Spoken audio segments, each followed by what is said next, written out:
kyetukolera senge bateguddeewo musazeewo mufiire kasizoni kaidi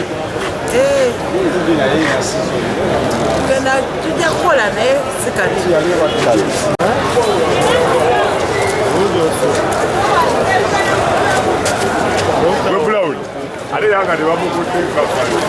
abandaba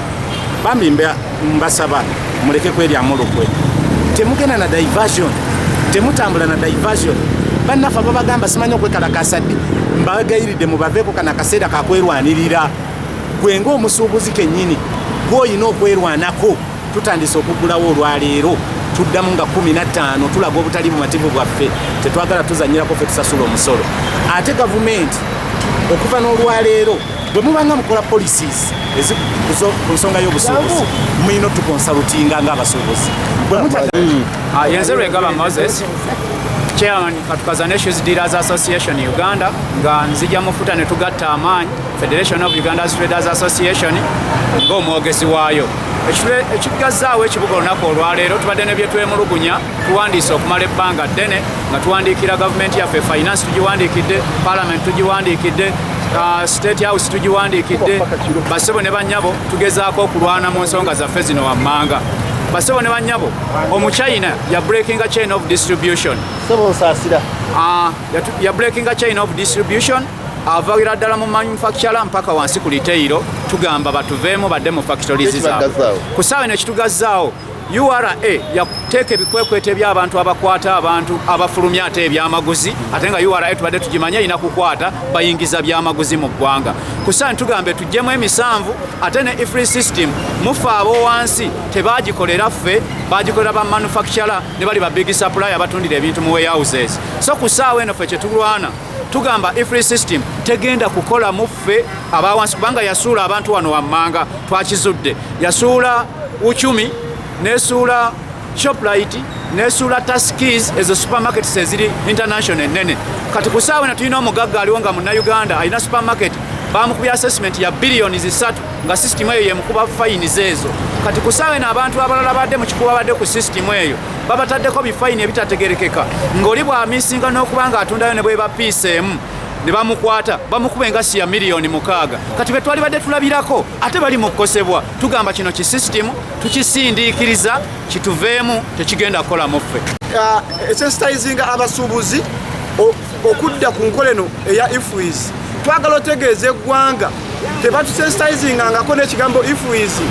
situmanyi makulu gaakyo emisolo mingi nnyo income tax ali waggulu import duty owa 35% ali waggulu values ziri waggulu ate zakulamuza kugamba twewuunya n'okwewuunya gavumenti mwe tuwangaalidde ng'ogende bwelu n'osuubula ebintu n'obireeta mu ggwanga n'otandika okulamuza omusolo ne bajjanga bagusalaasala bwagwongeza leero bwe ŋŋenda n'ensuubula nsasula ssente endala bwe nzirayo n'ensuubula nsasula ssente endala kwegamba URA yafuuse mpuku y'ababbi mpuku y'abanyazi abawedde emirimu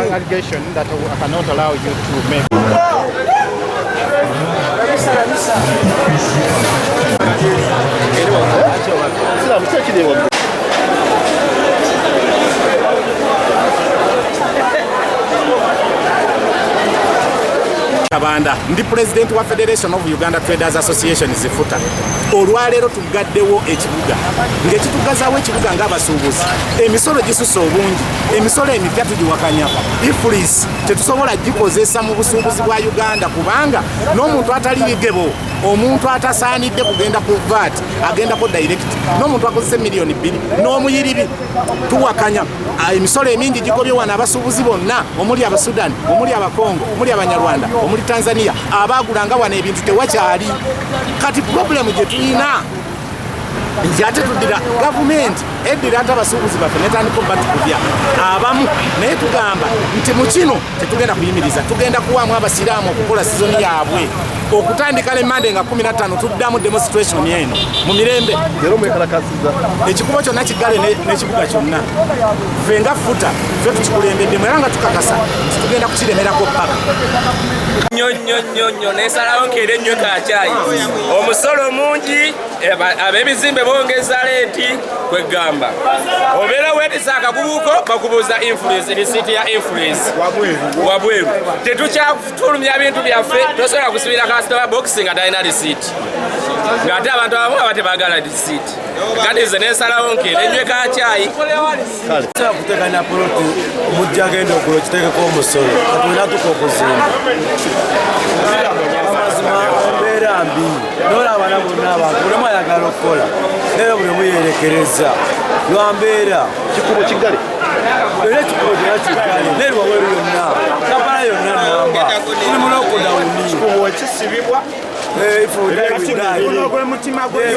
Bekyaaye omusolo gulinye bintu bya mbeeyi omusolo gulinye tosobola kugula kintu ensonga y'okusuubula nsonga embeera mbi yo eri ewantu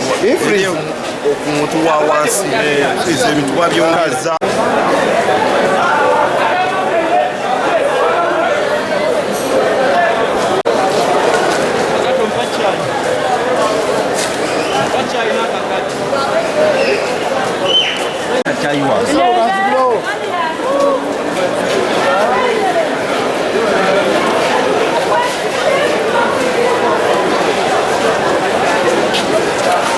Muzambi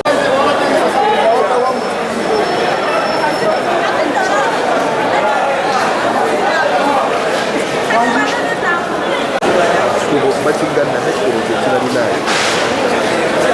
bakigana enzininayo munikiri kubulamu olimu kikubo mukigadde masana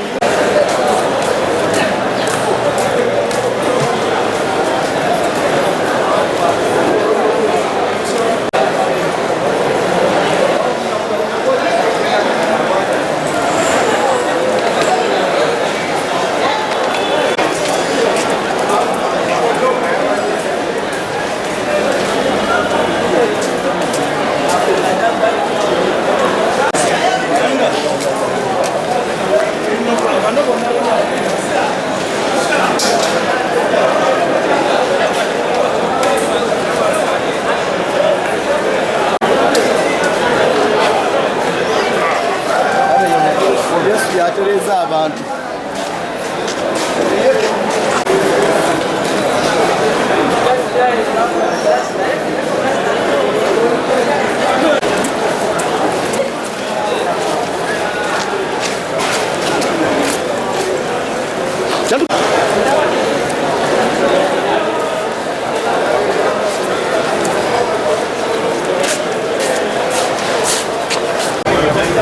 Abasubuzi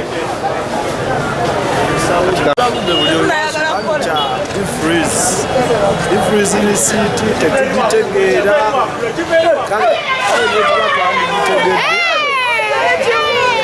egundi nene 18% nene ekintu ekigula emitwalo 18 kijjako 18% zibasente nyingi zokati ndoza gavumenti ekyo kibiviwingemu ekendeze percentage as low as oba 5 oba 3%. abantu bajja kuba cooperative ne 18% is a lot of money. Eza nosanga omuntu atunda ekintu mu kikubo nga takifunako 10% ate goyagala 18%. Kyesubira obuzibu bwe bukyali.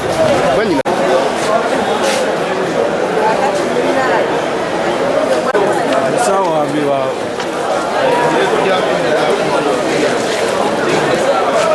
ekizibu olwokukwata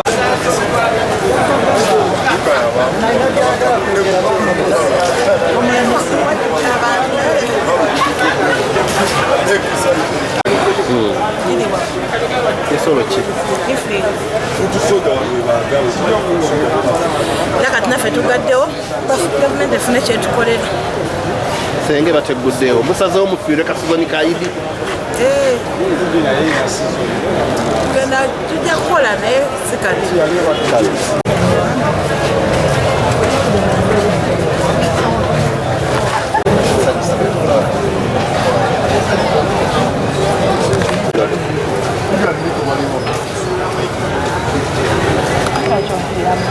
oyo yennyini abaletedde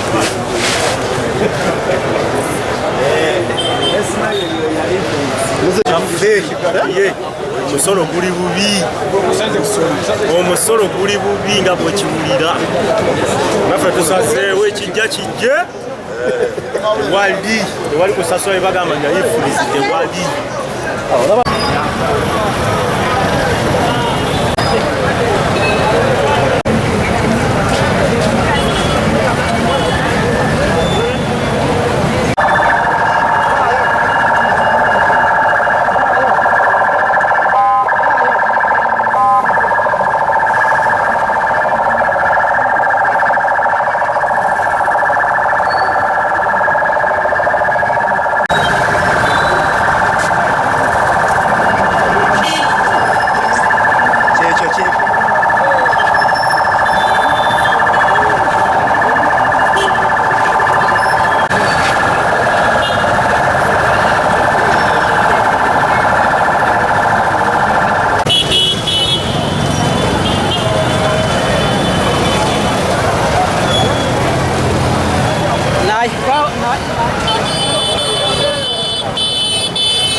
egundi nene 18% nene ekintu ekigula emitwalo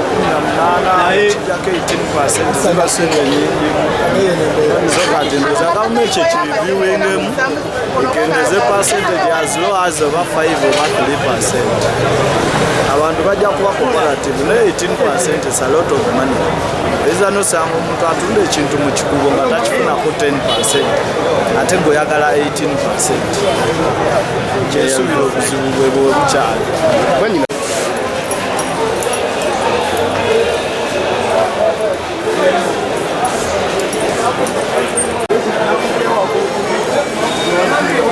Oye nyini abaletedde esina yali